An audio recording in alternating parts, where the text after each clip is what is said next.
Hello friends, इस video में हम बताने वाले हैं कि मृदा संरक्षण पर एक निबंध लिखें। तो आइए समझ लेते हैं कि मृदा संरक्षण पर कैसे निबंध लिखाता है। देखिए, वीडियो छोड़कर भागना मत, क्योंकि अंत में मैं ऐसा ट्रिक के बारे में मैं आप लोगों को बताने वाला हूं जिससे आप 10 सेकंड के अंदर अंदर ही लिख सकते हैं इसको कि क्या है मृदा संरक्षण पर निबंध। तो आइए पहले डिफिनीशन के आगे बढ़ते हैं, उसके बाद ट्रिक के आगे बढ़ेंगे। क्या कहते हैं? मृदा का उपजाऊ शक्ति को बनाए रखने तथा पोषण तत्वों की कमी ना होने देना मृदा संरक्षण कहलाता है। यानी मृदा का उपजाऊ शक्ति, खादर डलाया जाता है मिट्टी में, यानी मृदा में जब खादर डलाया जाएगा मिट्टी में तभी तो उसका फसल उपजाने की शक्ति बढ़ेगा। और पोषण क्या है?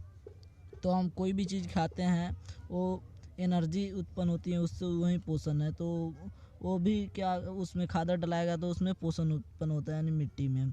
तो इसे ही क्या कहा जाता है? मृदा संरक्षण। अगला देख लेते हैं। मृदा प्राकृतिक से मिली एक बहुमूल्य संसाधन है। यानी कि प्राकृतिक से मिली क्या है? बहुमूल्य संसाधन है मृदा।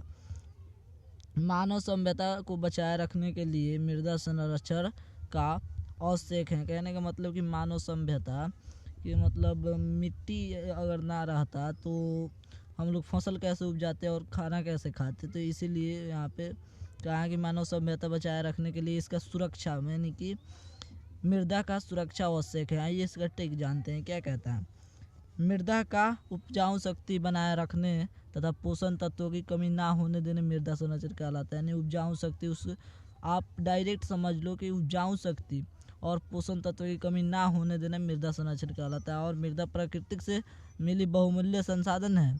मानव सभ्यता बचाए रखने के लिए मृदा संरक्षण आवश्यक है। तो आई होप कि आप लोग समझ गए होंगे। मिलेंगे अगले वीडियो में, तब तक के लिए धन्यवाद।